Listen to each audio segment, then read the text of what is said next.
pessoal, vamos falar aí sobre o que foi tratado na nossa semana 3 do nosso PET, volume 2, terceiro ano. E que a gente estava falando sobre estética, né? Estética que eu estou falando não é estética no sentido comum, mas estética enquanto uma área da filosofia. Para você saber mais a respeito, dê uma olhadinha ali na descrição do vídeo abaixo, que tem um outro vídeo que eu produzi, que está falando com maiores detalhes sobre o assunto. Bem, aqui a gente vai falar sobre as correções das atividades que foram dadas acerca desse volume do PET.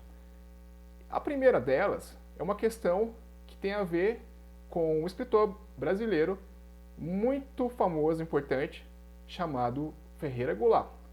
Vamos lá ver como é a questão. Considere a seguinte afirmação do poeta Ferreira Goulart. A arte existe porque a vida não basta. Explique a relação desta frase com o conceito de mimesis em Aristóteles. Como a gente já viu no outro vídeo lá, né? Quem não viu, por favor, dê uma olhadinha lá, dê um like. Mimesis quer dizer nada mais nada menos que imitação, que é um conceito que é compartilhado tanto por Platão quanto por Aristóteles, né? Só que eles são vistos de uma forma distinta. Enquanto mimesis para Platão, né, a imitação que a arte provoca da vida no mundo real é vista por Platão como uma coisa negativa, para Aristóteles a mimesis é legal. Por quê? Porque eu estou imitando a vida como ela é, né, uma ficção, mas eu posso muito bem pensar a minha vida, reavaliar a minha vida a partir do que um filme bom me mostra, a partir do que uma música boa me mostra. Então, é mais ou menos nesse sentido que você tem que responder essa questão aberta, né? Quando Ferreira Goulart diz que a arte existe porque a vida não basta, ele está dando um sentido positivo para a arte. Está falando que a arte pode nos ajudar em alguns sentidos. O Aristóteles vai aprofundar essa questão. Então, a partir do que a gente tratou, né, você pode colocar lá, né, que a arte pode nos fazer melhores e etc.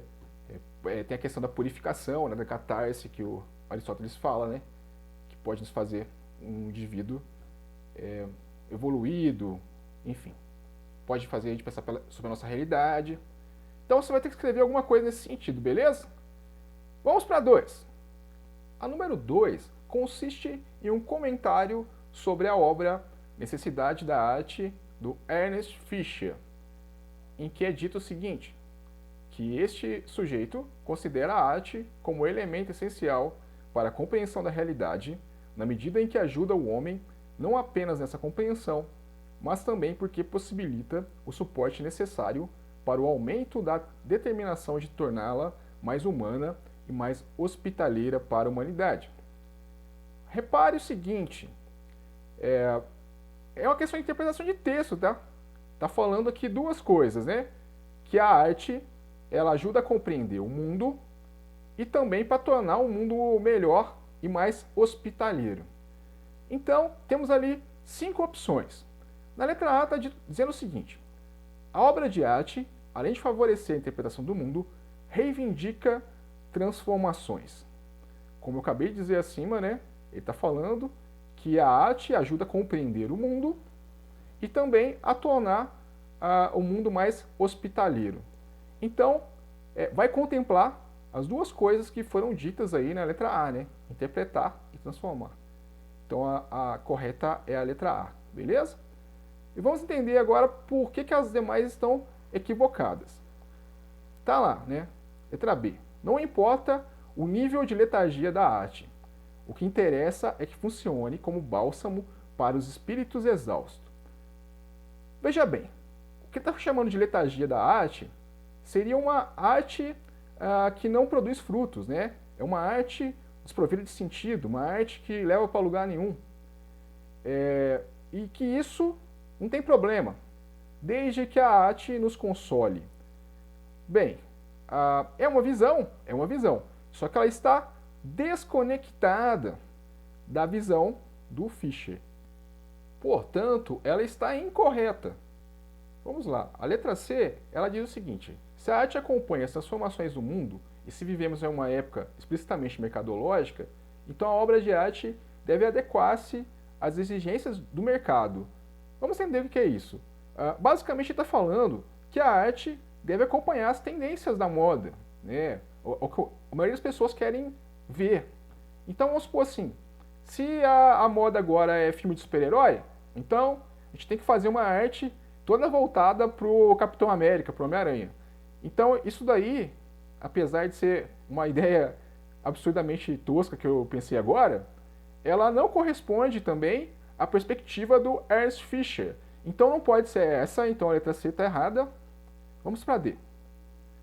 A força transformadora da arte, assim como na perspectiva místico-espiritualista, prescinde de conotações sociopolíticas e históricas. Vamos tentar entender o que está falando aqui. Que essa arte, né, transformadora, ela prescinde, né, que é o contrário de imprescindível, né, que ela não precisa falar sobre um contexto sociopolítico e histórico. Ela pode ser separada dessas conjunturas. Então, essa é a visão de arte que está sendo colocada aqui, que também não é do Fischer, né? É uma questão de interpretação, como várias outras que apareceram na apostila. Então, está errado. Letra E. Os seres humanos que não buscam uma forma de expressão através da arte têm capacidade de compreender a si mesmos e a realidade. Bom, o que está sendo dito aqui, né, que o ser humano que não liga para a arte, ele é alienado. Ele não consegue ter uma visão de mundo adequada. Bom, não tem nada referindo a isso, né, no enunciado do exercício. E também é uma incongruência com a realidade, né? Você pode ser um cara aí revolts, que não gosta de filme, não gosta de música, não gosta de nada, e você pode ter uma visão crítica da realidade ainda assim.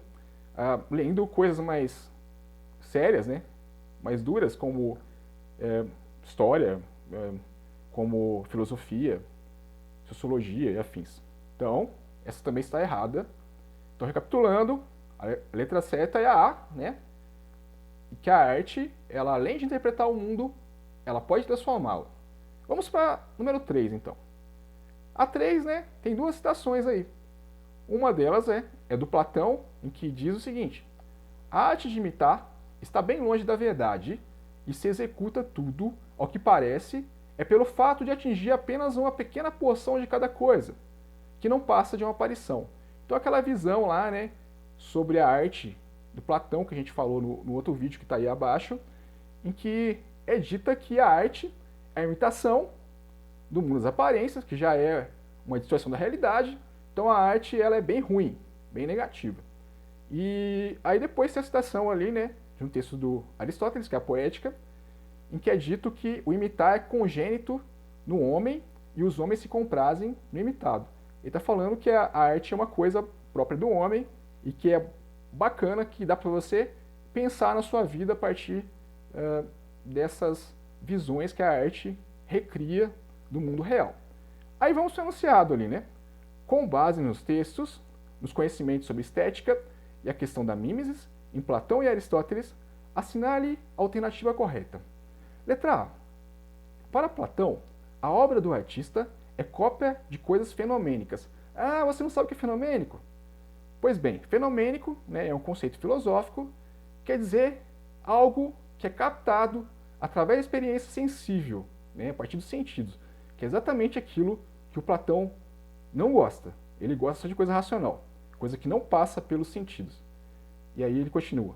Um exemplo particular, e por isso algo inadequado e inferior. Ou seja, tudo que vem dos sentidos é ruim demais. Tanto em relação aos objetos representados, quanto às ideias universais que os pressupõem. Essa alternativa, ela converge com a citação acima do Platão? Ah, claro que sim, converge. Então a letra correta é a letra A, mais uma vez. Vamos agora entender por que as demais estão erradas. Para Platão, na letra B, as obras produzidas pelos poetas, pintores e escultores representam perfeitamente a verdade e a essência no plano inteligível, sendo a atividade do artista um fazer nobre, imprescindível, ou seja, absolutamente necessária para o engrandecimento da polis da filosofia. Bom, é absolutamente contrário ao que ele pensa, né?